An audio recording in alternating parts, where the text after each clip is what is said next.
Part 6 का start करते हैं और वीडियो को ज़्यादा लंबी नहीं करना, इसलिए मैं थोड़ा रुक रुक के वीडियो बना रहा हूँ।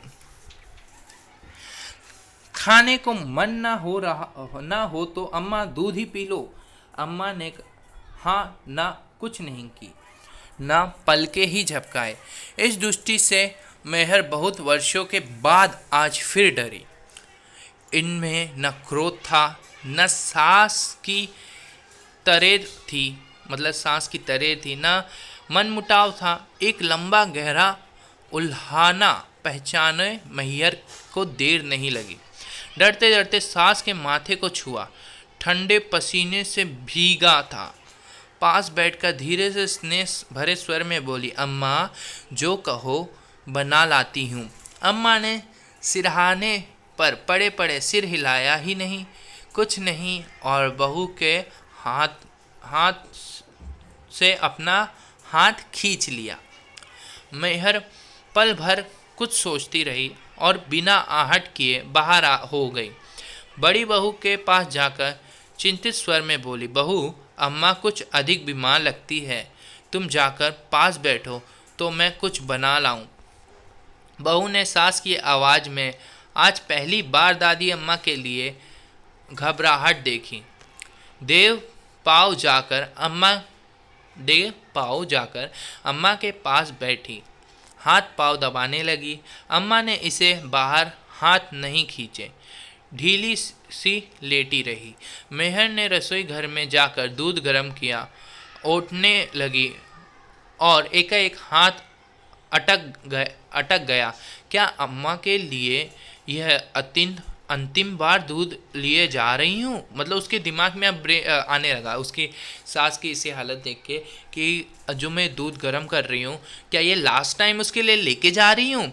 दादी अम्मा ने बेखबरी से 2-4 घूंट दूध पीकर छोड़ दिया। चारपाई पर पड़ी अम्मा चारपाई के साथ लगी दिखती थी। चारपाई के साथ पड़ी चार साथ लगी दिखती, यानी उसके साथ अब टपकने वाली थी। कमरे में कुछ अधिक सामान नहीं था। सामने के कोने में दादा का बिछौना बिछा था, मतलब जो रूम था उसके और कुछ नहीं था। जो साइड का कोना रहता है, पॉइंट व्यू ऑफ रूम, तो उसमें बिछौना यानी बेड बिछा था, किसका? दादाजी का। शाम को दादा आए तो अम्मा के पास बहू और पतोतू को बैठे देख पूछा, अम्मा तुम्हारी रूठ कर लेटी है या मतलब उन्होंने क्या क्वेश्चन पूछा, तुम्हारी अम्मा जो दादी है वो गुस्से में लेटी है या, और उसमें क्वेश्चन मार्क अचानक से आ गया। मेहर ने अम्मा की बाह आगे कर दी। दादा ने छूकर हौले से कहा, जाओ बहू, बेटा आता ही होगा, उसे डॉक्टर को लिवाने भेज देना। मेहर ससुर के शब्दों में को गंभीरता जानते हुए चुपचाप बाहर आ गई। बेटे के साथ जब डॉक्टर आया तो दादी अम्मा के तीनों पोते भी वापस आ खड़े हुए। डॉक्टर ने साधे सधाए हाथों से दादी की परीक्षा की। जाते जाते दादी के बेटे से कहा, कुछ ही घंटे और, सिर्फ इतना, मतलब और डरा के गया हो। मैहर ने बहू को धीमे स्वर में आज्ञा दी और बेटों से बोली, बारी बारी से खा पी लो, फिर पिता और दादा को भेज देना। अम्मा के पास से हटने की पिता और दादा की बारी नहीं आई। उस रात दादी ने बहुत जल्दी ही डूबते डूबते हाथ पाँव से झपटता कर एक बार आंख खोली और बेटे और पति को आगे बाएं फैला दी, जैसे कहती, ओ मुझे तुम पकड़ लो। दादी का श्वास उखड़ा, दादा का कंठ जकड़ा और बेटे ने माँ पर झुककर पुकारा, अम्मा अम्मा। सुन रही हूँ बेटा, तुम्हारी आवाज़ पहचानती हूँ। मैहर सास की ओर दौड़ और ठंडे हो रहे पैरों को छूकर याचना भरी दृष्टि से दादी अम्मा को बिछड़ी आंखों से देखने लगी। बिछड़ी मीन्स कि कोई जा रहा है ऐसे। बहू को देख अम्मा की आंखों में क्षण भर का संतोष छलका, फिर वर्षों की लड़ाई झगड़े का आभास उभरा। दूर से लगी तीनों पोतों की बहुएं खड़ी थीं। मैहर ने हाथ से संकेत किया। बारी बारी दादी अम्मा के निकट तीनों झुको। अम्मा की पोतियों में जीवन भर का मोह उतरा गया है। मैयर ने उलझा कड़वापन ढीला हो गया। चाहा कि कुछ कुछ पर झूठने पर तन से दादी अम्मा ओठों पर कोई शब्द नहीं खींच पाई। अम्मा बहुओं को आशीष देती जाओ। मैहर ने गीले कंठ के अग्रहता विनंती थी। मीन्स एकदम सैडनेस। और मैं बोला आप कुछ आशीर्वाद देते जाओ अपनी पोतुओं को, मतलब उनके सन की बहू को। अम्मा ने आंखों के झिलमिलाते पर्दों में से अपने पूरे परिवार की ओर देखा। बेटा, बहू, पति, पोते, पतोहू, पोतियाँ, बेटी, छोटी पतोहू की गुलाबी ओढ़नी जैसे दादी ने तन मन पर बिखर गई। उस ओढ़नी से लगे गोरे गोरे लाल बच्चे हंसते खेलते, बोली किलकिलारियाँ। दादी अम्मा की धुंधली आंखों में से एक बस मिट गया था। सब कुछ गया, केवल ढेर से अगणित बच्चे खेलते रह गए। उसके पोते, उसके बच्चे, पिता और पुत्र के एक साथ देखा। अम्मा जैसे हल्के से एकदम हल्का सा स्माइल रहता है ना, वैसा। मैहर को लगा अम्मा बिल्कुल वैसे हंस रही है जैसे पहली बार बड़े बेटे के जन्म पर वह उसे देखकर हंसी थी। समझ गई बहुओं को आशीर्वाद मिल गया है।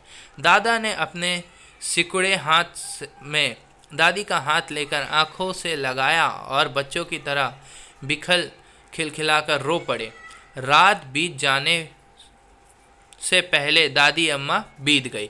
मीन्स रात ख़त्म होने से पहले दादी अम्मा टपक ली, ख़त्म, चैप्टर क्लोज। तो अपने भरे पूरे परिवार के बीच वह अपने पति, बेटे और पोतों के हाथ में अंतिम बार घर से उठ गई। दाह संस्कार हुआ और दादी अम्मा की पुरानी देह फूल हो गई। देखकर सुनने बोले, भाग्य तो ऐसा फलता फूलता परिवार। और जो उनको देख रहे थे तो उन लोग ने क्या कमेंट पास किया, भाग्य तो ऐसा हो फलता फूलता परिवार।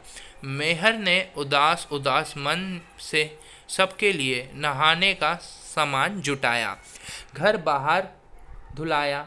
नाते रिश्तेदार, पास पड़ोसी अब तक लौट गए।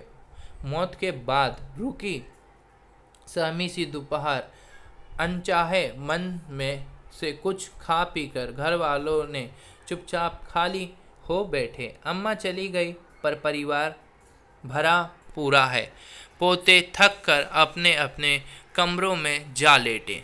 बहुएं उठने से पहले सास की आज्ञा पाने को बैठी रहीं।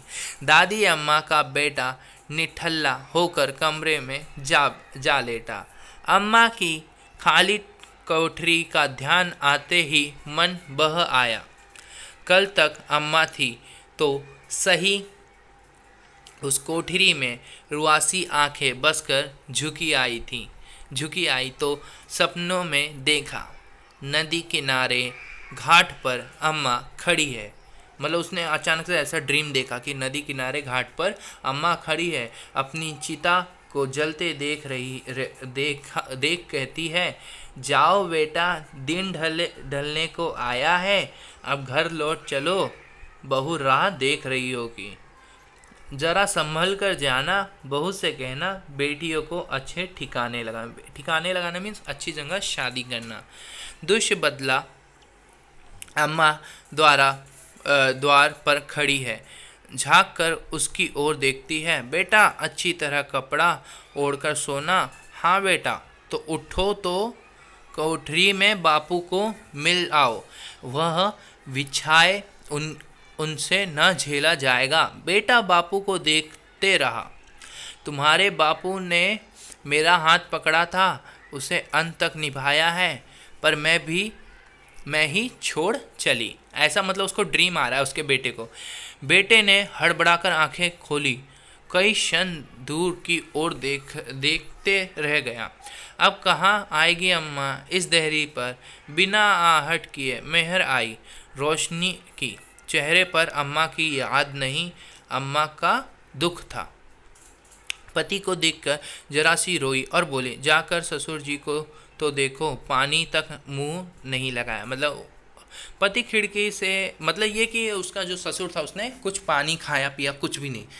पति खिड़की से ही कहीं दूर देखते रहो, जैसे देखने के साथ कुछ सुन रहे हो। बेटा, बापू को देखते रहना। तुम्हारे बापू ने तो अंत तक सब निभाया, पर मैं ही छोड़ चली। उठो। मेरा कपड़ा खींचकर पति के पीछे होली। अम्मा की कोठरी में अंधेरा था। बापू उसी कोठरी के कोने में अपनी चारपाई पर थे। नज़र दादी अम्मा की चारपाई वाली जगह पर पड़ी थी। बेटे को आया, जान हिले नहीं। मतलब उनको मालूम पड़ गया कि उनका बेटा आ रहा है, तो अब वो थोड़ा भी मूवमेंट नहीं करे। बापू उठो, चलकर बच्चों में बैठो, जी संभलेगा। बाप ने सिर हिला दिया। मेहर और बेटे की बात बापू को मानो सुनाई नहीं दी। पत्थर की तरह बिना हिले डुले बैठे रहे। बहू, बेटा, बेटे की माँ, खाली दीवारों पर अम्मा की तस्वीर ऊपर नीचे होती रही। द्वार पर अम्मा घूंघट निकालते खड़ी है। बापू को अंदर आते देख शर्माती है और बुआ की ओर जाती है। बुआ स्नेह से हंसती है, पीठ पर हाथ फेर कर कहती है, बहू, मेरे बेटे से कब तक शर्माओगी? अम्मा बेटे को गोद में लिए दूध पिला रही है। बापू घूम फिर कर पास आ खड़े होते हैं। तेवर चढ़े तीखे बोल को फीका बनाकर कहते हैं, मेरी देख रेख अब सब भूल गई हो? मेरे कपड़े कहाँ डाल दिए? अम्मा बेटे के सिर को सहलाते सहलाते मुस्कुराती है, फिर बापू की आंखों में भरपूर देखकर कहती है, अपने ही बेटे से प्यार का कड़वा बंटवारा कर झुलझुलाने लगे। बापू इस बार झुलझुलाते नहीं, झिझकाते हैं। फिर का एक दूध पीते बेटे को अम्मा से लेकर चूम लेते हैं। मूर्ते के पलने पर नर्म ओठों पर दूध बूंद अब भी चमक रही थी। बापू अंधेरे में अपनी आंखों पर हाथ फेरते हैं, हाथ गीले हो जाते हैं। उनके बेटे की माँ आज नहीं रही। 3 बेटे दबे पाँव जाकर दादा को झांक आए। मतलब जो तीनों बेटे थे चुपचाप जाके दादा को झांक आए, चुपचाप देख के आ गए। बहुएं सास की आज्ञा पा अपने अपने कमरों में जा लेटी।